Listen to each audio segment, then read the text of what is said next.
belakangan ada punya permasalahan nih.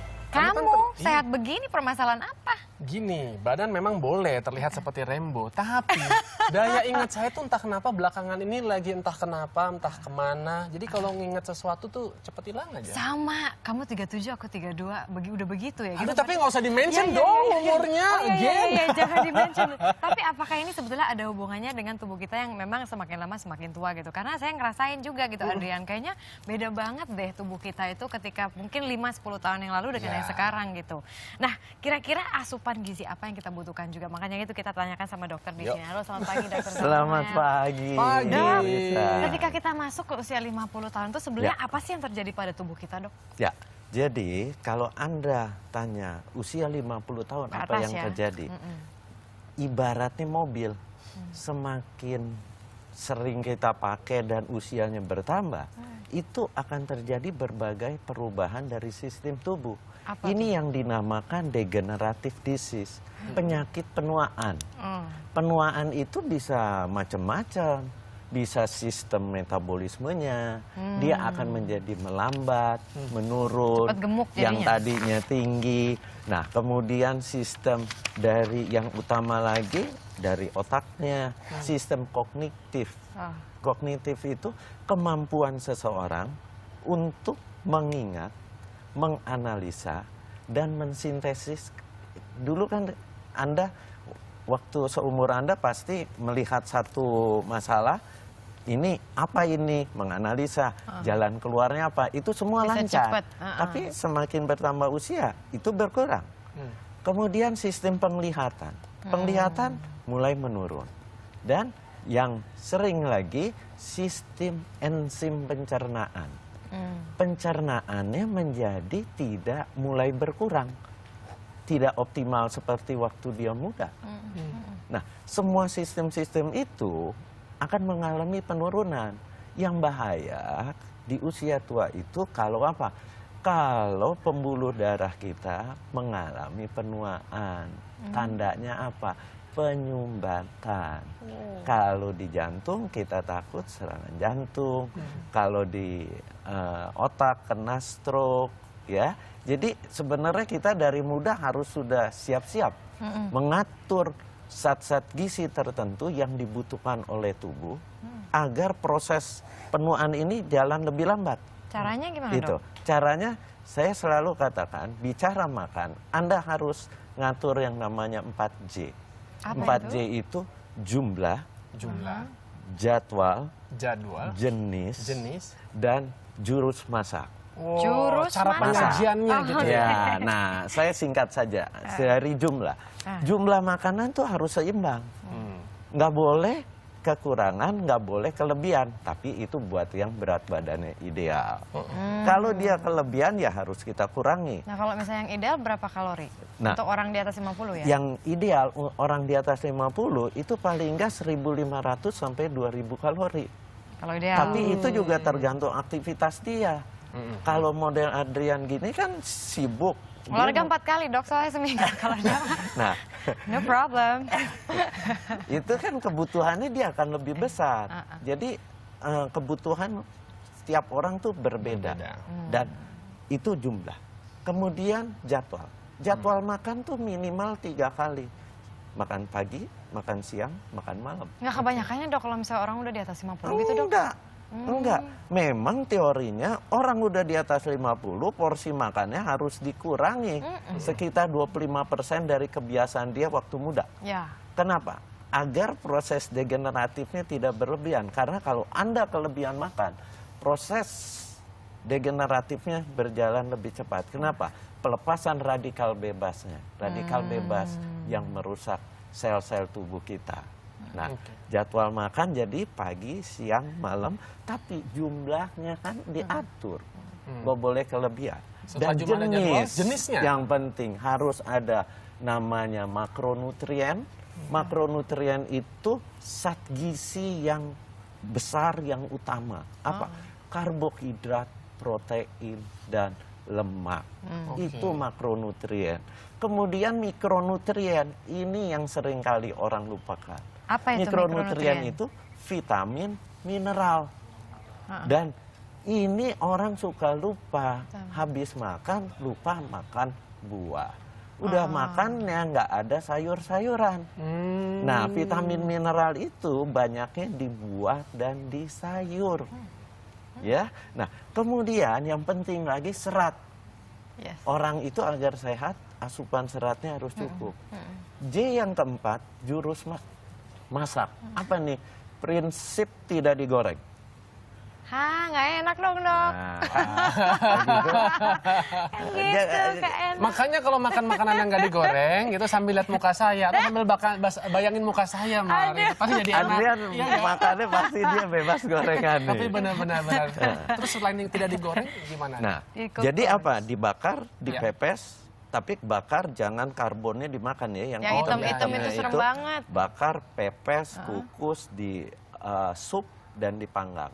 Silakan. Oke. Yang susah cuma satu, yang nggak ada, goreng aja. Ya, goreng pokoknya nggak boleh. Nah, kita masih akan melanjutkan bincang-bincang sama Dr. Samuel, tapi kita juga ingin hadirkan informasi berikut. Usia tua tak selalu identik dengan menurunnya kualitas hidup.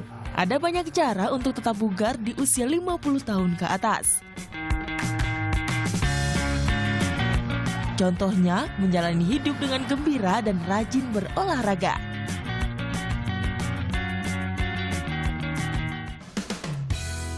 Selain menjaga kesehatan fisik, asupan gizi seimbang juga dibutuhkan oleh orang berusia 50 tahun ke atas. Sebab, kelengkapan kandungan nutrisi dari makanan sehari-hari terkadang belum mencukupi semua kebutuhan tubuh.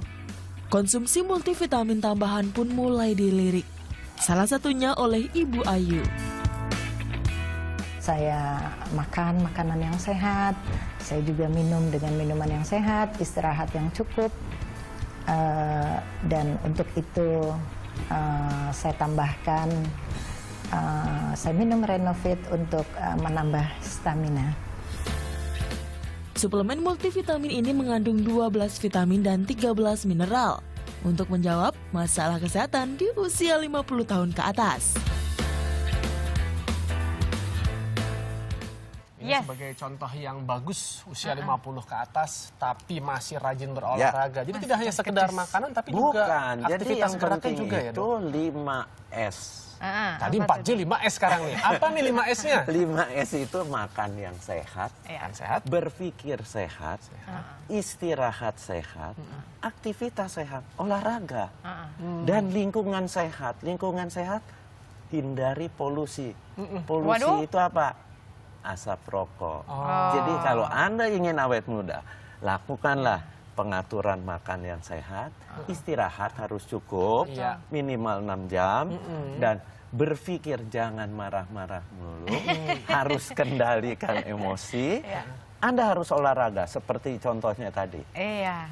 Olahraga rutin minimal seminggu 3 kali. Wah, ini berarti kalau Adrian udah kalau pas seminggu 4 bisa kali. 4 sampai 5 kali. Wow. Dan yang terakhir hindari rokok dan asap polusi. Nah, Dok, kalau misalnya bicara mengenai gizi tadi kan, nutrisi.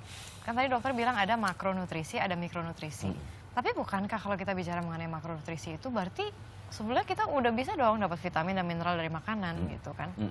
So, no need untuk mikronutrisi lagi dong, Ya, Dok? jadi gini, kita sangat butuh yang namanya mikronutrien itu. Mikronutrien itu bisa dipenuhi dari buah dan sayur. Yang masalah sekarang kita hidup di kota besar, seringkali mengkonsumsi sayurnya hanya sedikit, makan buahnya hanya sedikit. Contoh, saya mau tanya, Anda pagi tadi makan buah nggak? Saya nggak pernah sarapan, Dok. Nah, itu udah keliru. Adrian? Tadi ya kan saya sahur, Dok, karena puasa, jadi udah pasti makan. Pasti ada buah? Ada. Nah, itu bagus. Jadi kalau untuk orang-orang yang seperti Anda, misalnya nggak keburu sarapan, makan siang terburu-buru, nggak ada sayur buah, itu peran dari vitamin, mineral, suplemen menjadi penting. Tetapi kita harus memilih. Maksudnya? Namanya usia sudah di atas 50 tahun. Beda dengan usia 50. seperti Anda atau seperti saya. Nah, kalau gitu suplemen yang dibutuhkan untuk orang di atas 50 tahun apa? Nah, berbeda. Yang penting buat usia di atas 50 tahun itu multivitamin.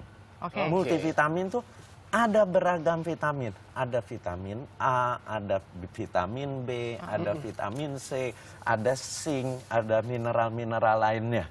Kenapa? Karena vitamin dan mineral fungsinya untuk memetabolisme zat-zat yang kita makan di dalam sel. Dia membantu, dia sebagai mediator. Kalau kekurangan, ini nggak jalan metabolismenya. Jadi kayak oli untuk mesin yang udah Iya, itu Oke. penting sekali si vitamin mineral. Dan yang utama pada orang di atas 50 tahun itu apa? Vitamin B. Itu untuk metabolisme sel. B ada B1, B6, B12. Itu penting sekali. Kemudian zinc, mineral zinc. Buat apa? Buat rasa di lidah kita. Oh iya bener, katanya Orang kalau- tua kebanyakan nggak mau makan. Iya. Akhirnya asupannya sedikit. Nah, zinc itu penting. Jadi memilih vitamin yang ada berbagai macam mineralnya. Dan sekarang ada satu zat ekstraksi dari herbal namanya huperesin. Huperesin. Huperesin ini sangat baik bagi apa? Bagi kognitif. Kognitif itu. Jadi yang tadi Biar saya nggak lupa-lupa, bilang. Adrian. Iya. Daya Huperesin. ingat. Saya ingat-ingat nih, saya catat nih, Dok. Huperesin. Oke. Ya.